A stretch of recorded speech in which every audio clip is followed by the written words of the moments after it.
الصبح بدا من طلعته. حضرت عبداللہ بن عمر رضی اللہ تعالیٰ عنہ فرماتے ہیں کہ میں مدینہ منورہ سے نکلا ایک سفر کے لیے. میں نے کچھ کھجوریں، کچھ سرکہ، کچھ خشک چیزیں ساتھ رکھ لیں کیونکہ سفر لمبا تھا. فرماتے ہیں کہ میں ابھی کچھ فاصلہ میں نے مدینے کا طے کیا تو ایک صحرا آیا. دوپہر کا وقت ہو گیا تو میں کھانا کھانے لگا. رمضان کا مہینہ نہیں تھا، محرم سفر کے ایام چل رہے تھے. میری باتیں سمجھ تو آ رہی ہے نا آپ حضرات کو؟ سب کو آ رہی ہے؟ اللہ آپ کو جزا عطا فرمائے. کہتے ہیں میں دوپہر کے کھانے کے لیے وہاں رکا. میں نے وہ کھجوریں نکالی، سرکہ نکالا، کھانے لگا تو ایک چرواہا بکریاں چراتا چراتا آ گیا. وہ نوجوان تھا، اس کے چہرے پر میں نے بڑی روشنی دیکھی. غریب آدمی تھا، بکریاں چراتا تھا. ہم لوگ بھی جب کھانا کھانے بیٹھتے ہیں تو کوئی آ جاتا ہے تو اس کو دعوت دیتے ہیں، بھئی آ جا تو بھی کھانا کھا لے. کہتے ہیں میں نے اسے کہا کہ میاں آ جا روٹی کھا لو. کہنے لگا نہیں، اللہ آپ کو جزا دے، میرا دل چاہتا تھا کہ کوئی میرے ساتھ کھا لے. اللہ کے بندوں کی خواہش ہوتی ہے نا کوئی مہمان مل جائے. فرماتے ہیں میں نے دوبارہ کہا بھئی آ جاؤ کھا لو. کہنے لگا نہیں حضور اللہ آپ کو جزا دے. میں نے دوبارہ تیسری دفعہ اصرار کیا، میاں تھوڑی سی کھا لے. کہنے لگا حضور اصرار نہ کریں، میں نے روزہ رکھا ہوا ہے. آج مزدور جو ہے نا ان سب نے رٹا لگا کے یہ سبق یاد کیا ہے کہ میں چونکہ محنت کرتا ہوں تو میں نہ بھی رکھوں تو خیر ہے. رمضان کے روزے بھی مزدور چھوڑ دیتے ہیں. اللہ کسی شخص پر وہ بوجھ نہیں ڈالتا جو وہ اٹھا نہ سکے. رب بندوں سے پیار کرتے، اسے پتا تھا انہوں نے مزدوریاں کرنی ہیں. مزدور روزہ رکھ کے دیکھے، وہ دیکھے اسے کچھ بھی نہیں ہوگا. حضور نے تو کہا صوم تسخو، تم روزہ رکھو اللہ تمہاری صحت میں اضافہ کر دے گا. یہ تو تندرستی والا کام ہے. کہنے لگا حضور روزہ رکھا ہوا ہے. تو حضرت عبداللہ ابن عمر رضی اللہ تعالیٰ عنہ کہتے ہیں میرے دل میں خیال آیا پتہ کروں کہ صرف روزے دار ہے کہ نیک بھی ہے. صرف روزے دار ہے کہ نیک بھی ہے، صرف نمازی ہے کہ نیک بھی ہے، صرف حاجی ہے کہ اللہ سے بھی ڈرتا ہے. ذرا دیکھوں تو صحیح، آزماؤں. آپ فرماتے میں اٹھ کے قریب گیا، کھانا میں نے کھا لیا تو بکریاں تھی اس کے پاس، 300-400 بکری چرا رہا تھا. تو ایک بکری کی پشت پہ میں نے ہاتھ پھیرا. میں نے کہا بیچو گے؟ بیچو گے بکری؟ کہنے لگا حضور میں چرواہا ہوں، دیہڑی پہ کام کرتا ہوں، مزدوری لیتا ہوں، ان کا مالک تو کوئی اور ہے. تو آپ فرماتے ہیں میں تو پہلے دیکھنا چاہتا تھا کہ نیک بھی ہے کہ نہیں. تو میں نے اس سے کہا کہ بکریوں کے مالک سے کہہ دینا ایک بکری بھیڑیا لے گیا ہے، کہہ دینا مالک سے. تو آپ فرماتے ہیں جب میں نے اسے دیکھا نا تو غریب تھا، پھٹے ہوئے کپڑے تھے. دامان توکل کی یہ خوبی ہے کہ اس پر پیوند لگے ہوتے ہیں پر دھبے نہیں ہوتے. آپ فرماتے ہیں کہ میں نے کہا کہ کہنا کہ بھیڑیا لے گیا تھا. فرماتے ہیں کہ اس کا میں نے چہرہ دیکھا تو داڑھی پر ریت پڑی ہوئی تھی، سر پہ ریت تھی، کپڑے پرانے تھے، مکان بھی کچا ہوگا لیکن اس کے نظریات اتنے پختہ، باتوں میں اتنا اثر. فرماتے اس نے غور سے میرا چہرہ دیکھا اور پھر اس نے بکریوں کو چھڑی ماری اور بکریاں چلنے لگیں. وہ میں نے کہا میرے سوال کا جواب نہیں دیا. تو کہنے لگا حضور میں بکریوں کے مالک کو تو کہہ دوں گا بھیڑیا لے گیا ہے، اور جب کائنات کا مالک پوچھے گا تو پھر کیا جواب دوں گا؟ جب عرش کا مالک پوچھے گا تو پھر کیا جواب دوں گا؟ اللہ بھی تو پوچھے گا نا، تو اللہ کو کیا بتاؤں گا؟ حضرت عبداللہ ابن عمر رضی اللہ ایک تقریر ہوتی ہے، میں لچھے دار خطاب کروں گا، میں بڑا زبردست اثر ڈالوں گا. آپ او بھائی زیادہ انقلاب تو عمل سے آتا ہے، زیادہ انقلاب تو عمل سے آتا ہے. زیادہ تو 2 منٹ میں لوگ انقلاب. حضرت عبداللہ ابن عمر کہتے ہیں اس نے کوئی تقریر نہیں کری. تقریر بھی اثر کرتی ہے، اس کا بھی فائدہ ہوتا ہے، یہ بھی دل صاف کر جاتی ہے، اس میں شک نہیں. لیکن جو عمل کے ساتھ تاثیر ہوتی ہے اس کا تو حسن ہی نرالا ہے. بات جو دل سے نکلتی ہے اثر رکھتی، پر نہیں طاقت پرواز مگر رکھتی ہے. تو کہتے ہیں وہ ایک جملہ اس نے کہا کہ اللہ پوچھے گا تو کیا جواب دوں گا. تو آپ فرماتے ہیں میں کانپنے لگا. حضرت عبداللہ ابن عمر، اور یہ وہ شخص ہے جن کو نبی پاک نے کہا رجل صالح. عبداللہ بن عمر نیک آدمی ہے، حضور نے کہا نیک آدمی ہے. حضرت عبداللہ ابن عمر کہتے ہیں میرے وجود کے رونگٹے کھڑے ہو گئے. میں سفر پر نہیں گیا بلکہ میں وہیں سے واپس ہو لیا اور میں سیدھا اس شخص کے میں نے مالک کا پتہ کیا کس کی بکریاں چراتا ہے. فرماتے ہیں میں نے معلومات کر کے پہلے وہ غلام خریدا، پھر وہ 400 کے لگ بھگ بکریاں خریدیں. پھر میں نے اسے بلا کے وہ بکریاں تحفے میں دیں. تو مجھے کہنے لگا یہ کیا ہے؟ تو میں نے کہا تو نے قرآن نہیں پڑھا؟ اللہ سورہ طلاق میں فرماتا ہے کہ تم مجھ سے ڈر جاؤ، میں ہر مشکل سے نکلنے کا تمہیں راستہ دے دوں گا. وَيَرْزُقْهُ مِنْ حَيْثُ لَا يَحْتَسِبُ، اور تمہیں وہاں سے روزی دوں گا جہاں سے تمہارا کبھی گمان بھی نہیں گیا ہوگا. فرمایا تو جو کہ اللہ سے ڈرتا تھا تو یہ رب کریم نے تجھے روزی عطا فرمائی ہے، یہ بکریاں اب تیری ہیں. بھائی خدا را اللہ سے ڈرنا سیکھیں، رب کریم کا خوف پیدا کریں. آپ یقین کریں میں پولیس کی بات نہیں کرتا، ایم این اے کی ایم پی اے کی بات نہیں کرتا، لیکن غریب بھی جب اپنی بہو کو تانا دینے پہ آتا ہے تو حوصلہ نہیں کرتا، ایک آدھ بات پہ صبر نہیں کرتا. غریب کے ہاتھ میں بھی جب ڈنڈا آتا ہے اور کسی غریب سے جب وہ جھگڑا کرتا ہے تو وہ بھی پھاڑ دیتا ہے سر اور توڑ دیتا ہے ہڈیاں. ہم بڑے سخت ہوتے. ذرا تھوڑی دیر سائلنٹ کر دے موبائل، اللہ آپ کو زیادہ عطا فرمائے. سنیں میرے عزیز، خوف خدا پیدا کریں، لفظوں پہ پابندی لگانا سیکھیں. ایسے جملے زبان سے ادا نہ کریں جو سامنے والے کو ساری رات سونے ہی نہ دیں. ایسی باتیں نہ کریں جو اتنی تکلیف کا سبب بن جائیں کہ پھر ہمارے لیے آزمائش ہو جائے آنے والے وقت میں. میرے نبی پاک علیہ الصلوۃ والسلام نے ہمیں خوف خدا کا راستہ دکھایا ہے، ہمیں بتلایا ہے. پاک صاف زندگی گزارنا چاہتے ہو تو اب سے رب سے ڈرو. ایک بزرگ تھے بغداد کے، شیخ حسن ان کا نام تھا. وہ جب نماز کی امامت کرتے نا، بغداد کی جامع مسجد کے امام تھے، جب امامت سے فارغ ہوتے تو کہتے اے اللہ میرے شہر کے اس تاجر کی 2 بیویوں پہ اپنا رحم فرما. اے اللہ میرے شہر کے اس تاجر کی 2 بیویوں پہ اپنا. تو شاگرد اکثر سنتے کہ ہر نماز کے بعد استاد جی دعا کرتے ہیں. شاگرد پوچھتے حضور اس تاجر کی وہ بیویاں، نہ تاجر کا نام نہ بیویوں کا پتہ. تو آپ فرماتے تمہیں کیا، میں دعا کرتا ہوں نا، جس رب کی بارگاہ میں کرتا ہوں اس رب کو تاجر کا بھی پتہ ہے، بیویوں کا بھی پتہ ہے. تو ایک دن سارے شاگرد اکٹھے ہو کے بیٹھ گئے، استاد جی آج بتائیں تو صحیح معاملہ کیا ہے، آج ذرا آپ بات تو کریں، معاملہ کیا ہے، وہ کون سا تاجر، کون سی بیویاں. تو شیخ حسن فرمانے لگے کہ بغداد کا ایک تاجر تھا، بے اولاد تھا. اللہ اکبر. تو وہ اکثر تجارت کی غرض سے ملک شام جایا کرتا تھا.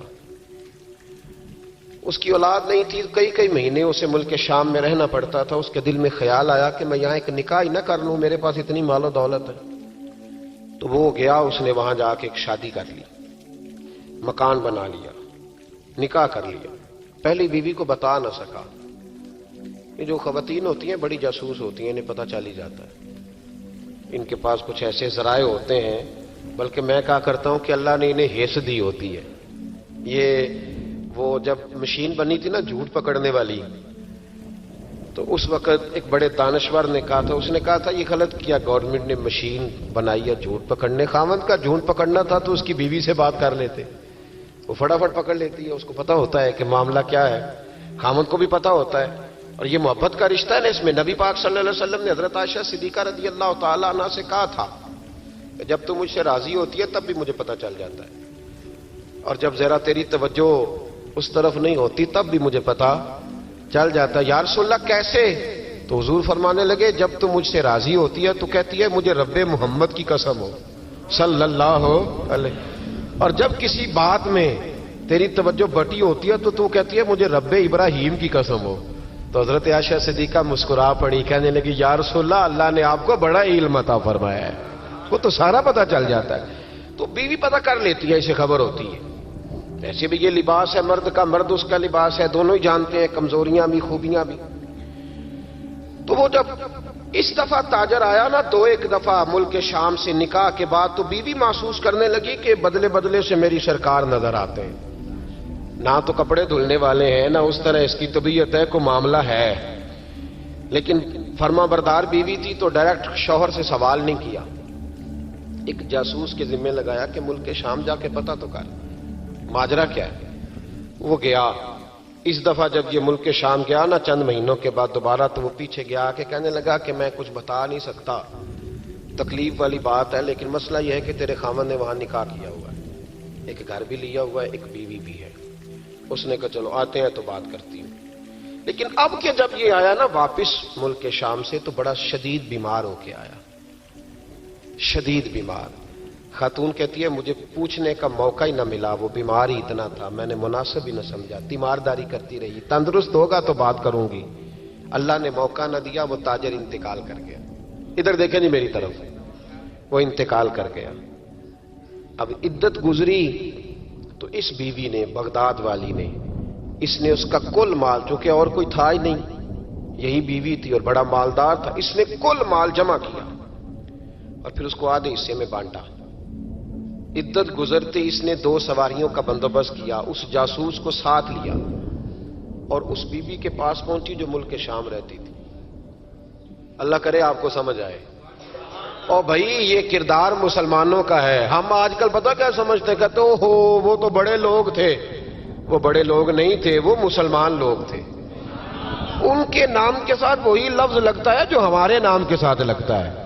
وہ بھی نمازی تھے، حاجی تھے، وہ سارا کچھ تھے، بس ہم نے نہ کہہ دیا دلی دور است، ایسی کوئی بات نہیں۔ آج بھی ہو اگر ابراہیم کا ایمان پیدا، آگ کر سکتی ہے انداز گلستاں پیدا، اور تو فضائے بدر پیدا کر، فرشتے تیری نصرت کو اتر سکتے ہیں گردوں سے کتار اندر کتار اب بھی۔ اس نے سارا کچھ رکھا، جاسوس کو ساتھ لیا اور شام، ملک شام پہنچ گئی۔ اس خاتون کو تلاش کیا اور تلاش کر کے کہنے لگی زمانہ نہیں جانتا کہ تو بھی وارث ہے مال کی، پر میں تو جانتی ہوں نا، میں تو جانتی ہوں نا۔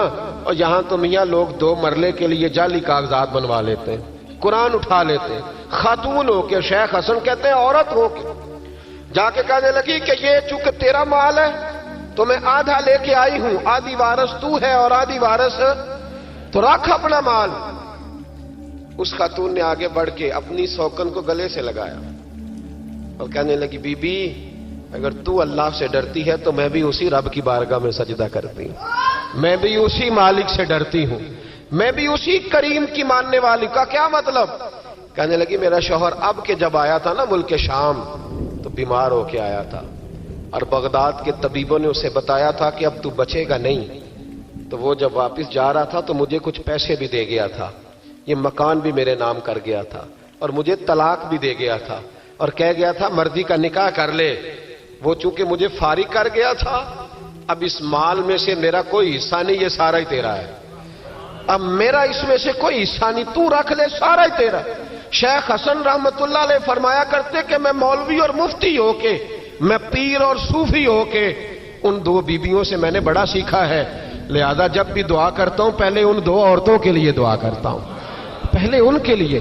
جن لوگوں کے دلوں میں خوف خدا ہوتا ہے وہ سجے ہوئے ہوتے ہیں، وہ سنورے ہوئے ہوتے ہیں، وہ دیانتدار ہوتے ہیں، وہ اپنے چھوٹے چھوٹے سے مکان پر بڑے خوشحال ہوتے ہیں۔ ان کی نظریں اگر کبھی جاتی ہیں تو خدا کی رحمت پر، کسی کی جیبوں پر ان کی نظریں کبھی نہیں جاتی۔ وہ میرے بھائی لقمہ حرام آ جائے تو رات انہیں نیند نہیں آتی۔ وہ لوگ تھوڑی سی آمیزش بھی اپنے بچوں کو کھلانا جرم سمجھتے ہیں۔ آج ہر گھر سے چیخنے کی آواز آتی ہے، ہر ایک کو ڈرونے خواب آتے ہیں، ہر آدمی سہما اور سمٹا ہوا رہتا ہے۔ ایک صاحب مجھ سے کہنے لگے پیر صاحب میرے گھر کے کونے سے چیخنے کی آواز آتی ہے، بڑے پیروں کو دکھایا ہے فرق نہیں پڑتا، آپ بھی چلیے۔ تو میں نے کہا یار میں تو عمل شامل نہیں ہوں، لمبا چوڑا تعویذ دھاگا مجھے تو نہیں آتا، ہاں حدیث مبارکہ میں جو وظائف بتائے گئے ہیں تمہیں بتا دیتا ہوں، اس کو پڑھ لو۔ کہنے لگے نہیں جی نہیں، بڑے لوگوں کو دکھایا ہے فرق نہیں پڑتا۔ تو میں نے کہا ہو سکتا ہے پھر جن نہ ہی ہو وہاں پہ۔ کہنے لگے آپ کا کیا خیال ہے؟ تو میں نے کہا اگر کسی یتیم کا مال گھر کے کسی کونے میں لگ جائے تو پھر چیخنے کی آوازیں بند نہیں ہوتی، وہ پھر ہمیشہ آتی، پھر گھر سے خوف آتا ہے۔ اور اگر کسی کے پیسے دبا کے آدمی رات کو سوئے پھر اسے ڈراؤنے خواب آتے ہیں، پھر اللہ اسے تنبیہ کرتا ہے۔ پھر وہ تعویذوں والا مسئلہ نہیں، وہ توبہ والا مسئلہ، وہ استغفار والا مسئلہ، وہ اللہ سے ڈرنے والا معاملہ ہے۔ رب کریم کا خوف، اللہ کا ڈر، یہ انسان کو سجائے گا، یہ سنوارے گا۔ ہم مسلمان ہیں، ہر دوسرا لفظ ہمارا یہ ہوتا ہے کہ ہمارا رب ہمیں دیکھ رہا ہے، ہر دوسرا لفظ یہ ہوتا ہے کہ مر جانا ہے، وقت آنے والا ہے، ہر دوسرا جملہ یہ ہوتا ہے کہ قیامت میں اللہ حساب کتاب کرے گا۔ تو بھئی جب ہر دوسرے فکرے پہ یہ بات بولتے ہو تو پھر بدلنا کب ہے؟ پھر سچ کب بولنا ہے؟ پھر دیانتداری کب کرنی ہے؟ اگر یہ پاک کہہ کہ مر جانا ہے، کنفرم ہے، پھر اس کی تیاری کب کرنی ہے، پھر اس کے لیے پروگرام کب بنانا ہے. جس آدمی نے ایک ہفتہ بعد عمرے پہ جانا ہے وہ ٹکٹ آج کرائے گا یا ابھی کرائے گا؟ شام کو جانا ہو تو ہفتہ پہلے کرائے گا نا. تو یہ کس طرح کا جانے والا ہے جو کہتا ہے اس وقت تیاری کروں گا جب پکا پتہ چل جائے گا کہ شام کو مر جانا ہے. اللہ کا خوف ہمیں سجائے گا، ہمیں سنوارے گا. زندگی میں بڑی بہاریں ہم نے دیکھ لی، بڑے رنگ دیکھ لیے، بڑے لوگوں کو اپنے ہاتھوں سے دفن کیا، بڑی باتیں ہمیں آتی ہیں، بڑی کہاوتیں ہم جانتے ہیں. کسی کو 30 سال ہو گیا علماء کی تقریریں سنتے، کسی کو 40 سال بیت گئے خطاب سنتے، کسی کو 15 سال ہو گئے بات سنتے. تو بدلنا کب ہے؟ اب اس بات پہ عمل کب کرنا ہے؟ کیا تقریریں سننا ایک رسم کا نام ہے؟ کیا یہ محافل اس لیے سجائی جاتی ہیں کہ ذرا پوسٹر شائع ہو جائیں، مولانا کی فوٹو آ جائے؟ کیا اس لیے یہ سارے کام کیے جاتے؟ تبدیلی کب آئے گی؟ کب ہم اپنے ذہن کو بدلیں گے؟ کب ہم تیار ہوں گے کہ بس بھئی اب ختم دنیا کی دور سے باہر، اب مسجد میں کب آئیں؟ کس وقت وہ وقت آئے گا جب جمعے والے دن لوگ پرچیاں ڈالیں گے کہ آج مسجد کی صفائی میں نے کرنی، آج مسجد میں جھاڑو؟ وہ وقت کب آئے گا جب نبی پاک صلی اللہ علیہ وسلم نے کہا تھا کہ تمہیں پہلی رکعت، ادھر دیکھو میری طرف، کیا معاذ اللہ تعالی ہم ان باتوں کا بھی اس کان سے سن کے ساری زندگی دوسرے کان سے نکالتے رہیں گے؟ کیا رسول پاک علیہ السلام سے ہمارا اس طرح کا رشتہ ہے کہ بات سنی اور ٹال دی؟ کیا اسی طرح زندگی گزاریں گے؟ وہ وقت کب آئے گا جب نبی پاک علیہ السلام نے فرمایا تھا کہ اگر تمہیں پہلی صف کے ثواب کا پتہ چلے تو تم قرآن اندازی کرو؟ کب قرآن اندازی ہوگی؟ کب؟ یا موٹر سائیکل کی قرآن اندازی میں تو 50,000 کا مجمع ہو جاتا ہے. یہاں محفل، اب تو اللہ تعالیٰ محفل والوں کو توفیق ہدایت عطا کرے، وہ عمرے کے ٹکٹ کے لیے لوگوں کو باندھ کے رکھتے ہیں. وہ میں کہتا ہوں بس کرو یار، ٹکٹ دینا ہے تو اپنے امام مسجد کو دے دو چپ کر کے، کسی غریب کو دے دو، عمرہ کار آئے. اب عمرے کے ٹکٹ کے لیے لوگوں کو بٹھاؤ گے محفل میں؟ جس نے آنا وہ خدا کے لیے آئے یا محمد مصطفیٰ کے لیے آئے. خبردار کسی اور لالچ کے لیے کوئی نہ آئے. یہ تو خیر کا کام ہے، یہ تو چپ کر کے دینا چاہیے. اور بھائی کب قرآن اندازی کریں گے؟ حضور علیہ السلام نے فرمایا تمہیں پتہ چلے جمعے والے دن پہلے آنے کا ثواب کیا ہے، تم قرآن اندازی کرو. کب قرآن اندازی ہوگی؟ کب؟ رسم سمجھ لیا ان سب باتوں کو؟ بس ٹھیک ہے، ایک بڑا زبردست آج میں نے خطاب سنا جی 1.25 گھنٹہ، پھر کیا اثر ہوا اس کا؟ کیا رزلٹ نکلا؟ اس پر عمل کب ہوگا؟ وہ جو میں باتیں سناتا ہوں لوگوں کو 20 اور سینکڑوں، تو میں نے عمل کب سٹارٹ کرنا ہے؟ جنہوں نے نبی پاک سے سنا تھا انہوں نے عمل کیا تھا، انہوں نے سنا تھا انہوں نے. ادھر دیکھو حضرت عمر کا وہ دور تھا کہ آپ کی ایک لونڈی کلمہ پڑھ گئی تو ابھی آپ مسلمان نہیں ہوئے تھے، تو وہ لونڈی کہتی ہے کہ مجھے الٹا لٹکا کے جناب عمر مارتے تھے، اور اتنا مارتے تھے کہ تھک جاتے تھے تو پانی منگواتے تھے. اور جناب عمر وہ شخص تھے کسی کی جرت نہیں تھی کہ بات کرے، لیکن بس پھر بدل گئے عمر. پھر اللہ کا خوف آ گیا. پھر جو شخص کبھی نہیں رویا تھا وہ بات بات پہ رونے لگا، جو کسی کے آگے نہیں جھکا تھا وہ چھوٹے چھوٹے لوگوں سے معافیاں مانگنے لگا. بدل گئے نا، اللہ کا خوف آ گیا نا. اب وہ اکڑی ہوئی گردن نہیں رہی. اب مسجد میں بھی آ کے یہ نکاح کے پیچھے ہٹو، تمہیں پتہ نہیں میں چودھری ہوں، یہ میری جگہ ہے. اب وہ بات بدل گئی، اب وہ رویہ نہ رہا. حضرت عمر فاروق رضی اللہ تعالیٰ عنہ، اور اس وقت تو ایک قبیلے کے سربراہ تھے نا، صرف ایک قبیلے کے. اور جب فاروق اعظم بدل گئے تو 24 لاکھ مربع میل کے حکمران، 24 لاکھ مربع میل کا واحد حکمران. اور جب کیسر و کسرا جیسے بادشاہ عمر کو بلائیں تو عمر کہیں جاؤ دوڑ جاؤ، میرے پاس ٹائم نہیں. اور ایک دن رات کو چہرے پہ نقاب ڈال کے نا تو مسجد کی گلیاں گھوم رہے تھے عمر فاروق، مدینے کی گلیاں گھوم رہے تھے. 1-2 گلیاں رہ گئیں تو فجر کا وقت ہو گیا. تو حضرت عمر اپنے غلام سے کہنے لگے نماز پڑھ لیتے ہیں اور باقی 2 گلیاں بعد میں گھوم لیں گے. حضرت عمر نے امامت کرائی تو نقاب اسی طرح چہرے پہ. ایک گلی سے گزر رہے تھے تو ایک بوڑھی اماں بیٹھی ہے خیمے میں، بوڑھی کچھ چہرے سے پریشان لگتی ہے. تو حضرت عمر غلام سے کہنے لگے اسے پوچھو کیوں پریشان ہے؟ ہمارا تو اپنا ابا پریشان رہتا ہے، ہم پوچھتے نہیں. ہم نہیں پوچھتے. ہماری اپنی اماں روتی رہتی ہے کہ چلو 2 گھڑیاں رات کو آ کے بیٹھے گا میرے پاس، لیکن وہ آتا ہے 2 درجن کنوں لے کے اور سیدھا اپنے کمرے میں جاتا ہے اور بیگم صاحبہ سے کہتا ہے کہ یہ 6 اماں کو بھی دے آؤں، اس نے کون سا کھانے ہیں؟ تو وہ پلیٹ میں لے کے آتی ہے. پھر ماں کا دل ٹوٹتا ہے کہ یہ کمائی تو میری تھی, یہ تو بوٹا میں نے پالا تھا, لیکن یہ کس بیوپاری کے ہاتھ چڑھ گیا. ہم تو اپنے ماں باپ کو ٹائم نہیں دیتے, لیکن جب لوگ اللہ سے ڈرتے تھے رویہ کیا تھا. حضرت عمر فاروق رضی اللہ تعالیٰ عنہ خادم سے کہنے لگے بوڑھی سے پوچھو. تو پوچھا اماں السلام علیکم. وعلیکم السلام. اماں کیا بات ہے؟ تو اماں کہنے لگی جاؤ دوڑو, تمہیں کیوں بتاؤں, دیہات کی سیدھی سادی بی بی, جاؤ بھاگ جاؤ. کہا نہیں اماں مہربانی کرو, اندر تو آنے دو. بڑی منت کے بعد اماں مانی. عمر فاروق عام آدمی نہیں جس سے دنیا کامتی ہے. حضرت عمر اندر گئے. اماں کیوں پریشان ہو؟ تو اماں کہنے لگی تمہیں کیوں بتاؤں, میرا اپنا دکھ ہے. چل اماں بتا دے, تیری مہربانی.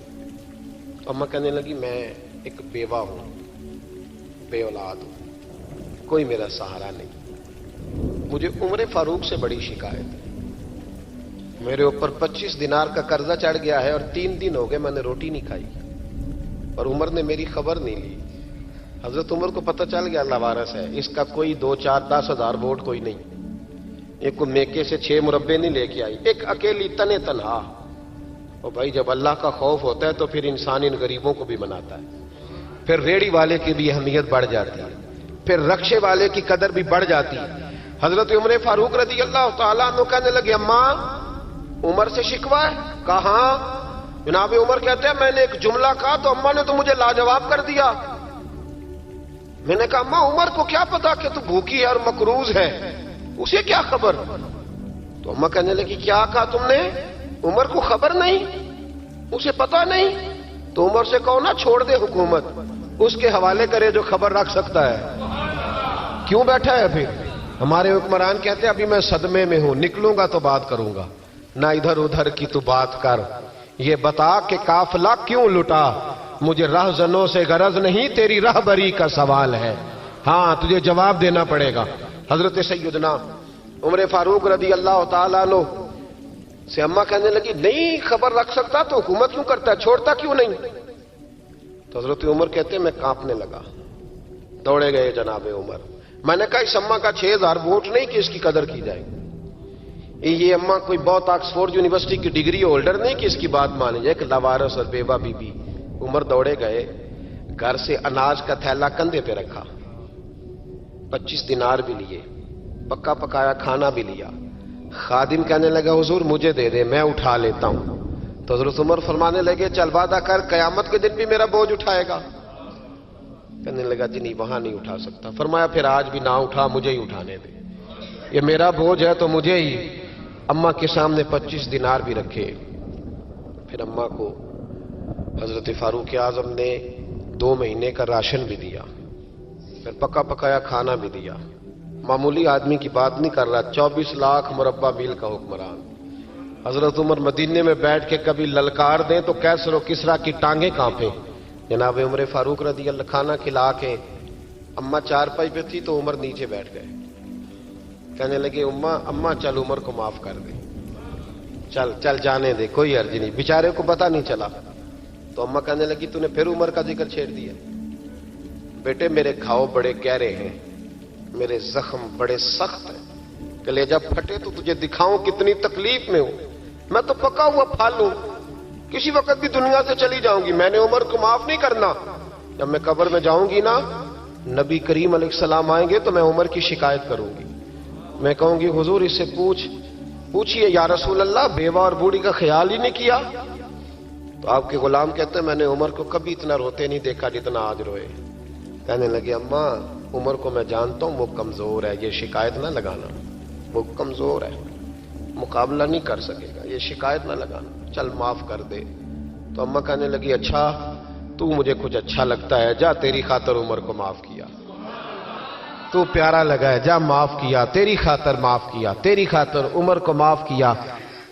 حضرت عمر فاروق کہنے لگے مجھے لکھ کے دو. کون اتنے جتن کرتا ہے, کون؟ کسی سے کہنا جا اپنی اماں کو منا لے, تو کہتے ہیں نہیں نہیں میری غلطی کوئی نہیں تو مناؤں کس بات پہ, ہمیں تو 20 دلیلیں آتی ہیں. جا ابا کے پیر پکڑ لے. پتہ ہے نبی پاک علیہ السلام نے فرمایا جس کا باپ راضی ہوگا اسی کا اللہ راضی ہوگا, اور جس کا باپ ناراض ہوگا وہ سارا دن وظیفے پڑھے, اس کا اللہ راضی یہ ابو داؤد شریف کی حدیث ہے. نا جی بڑی مہربانی پیسے نہ لائیے گا. اب بات سنیں, وہ بھی میں سمیٹنے کی طرف آ رہا ہوں, ختم کر رہا ہوں, آپ میری بات پہ توجہ رکھیں. عزیز بھائی, نبی کریم صلی اللہ تعالی علیہ وسلم نے جو اپنے غلاموں کی تربیت کی تو حضرت عمر فاروق کہنے لگے لکھ کے دو, لکھ دو. تو اماں کہنے لگی آپ لکھیں میں سائن کر دیتی ہوں, آپ لکھ دیں میں سائن کرتی ہوں. حضرت عمر نے لکھا فلاں بنت فلاں کو عمر سے شکایت تھی, پھر انہوں نے عمر کو معاف کر دیا. اماں سائن کرنے ہی لگی تھی, سائن کرنے ہی لگی تھی کہ مولا علی شیر خدا آ گئے, حضرت عبداللہ ابن مسعود آ گئے. اوہو عمر یہاں بیٹھے ہوئے ہو, میں سارے مدینے میں تلاش کر رہا تھا, یہاں بیٹھے ہو, وہ کچھ لوگ ملنے آئے, نکلو. اماں نے سنا کہ یہ عمر تھے تو اماں اٹھ کے کھڑی ہو گئی. آئے ہائے عمر تھے, آپ عمر تھے. تو جناب عمر کہنے لگے اماں تو نے جو کہا ٹھیک کہا, لیکن اپنے وعدے پہ قائم رہا, یہ ذرا سائن کر دے. اماں نے سائن کیے تو حضرت عمر فاروق فرمانے لگے علی آ گئے ہو تو بطور گواہ تم بھی دستخط کر دو. عبداللہ ابن مسعود تم بھی بطور گواہ جب سائن ہوئے تو جناب عمر نے رکا لپیٹا اور مولا علی شیر خدا سے فرمانے لگے علی یہ رکھ لو, مجھے لگتا ہے میں تم سے پہلے دنیا سے جاؤں گا, اور جب میں پردہ کر جاؤں نا تو یہ رکا میرے کفن میں رکھ دینا.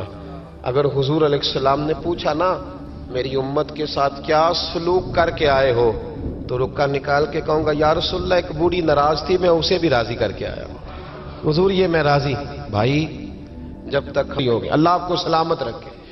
حضرت صاحب بن ناجیہ رضی اللہ تعالیٰ عنہ نبی پاک صلی اللہ علیہ وسلم کے ایک صحابی تھے, یہ طبرانی کی روایت ہے. تو وہ کہتے ہیں نبی پاک کی بارگاہ میں آ کے کہ یا رسول اللہ جو دور جاہلیت میں کسی نے نیکی کی تھی اس کا بھی اجر ملے گا. تو حضور نے فرمایا کیوں, تو نے کیا کیا؟ عرض کرنے لگے یا رسول اللہ میرا اونٹ گم ہو گیا تھا, تو میں ڈھونڈتے ڈھونڈتے پہنچ گیا, ایک بوڑھے کے پاس مجھے اونٹ مل گیا. ایک روایت میں ایک اونٹ ہے, ایک میں دو اونٹ ہیں. تو مجھے وہ اونٹ مل گئے.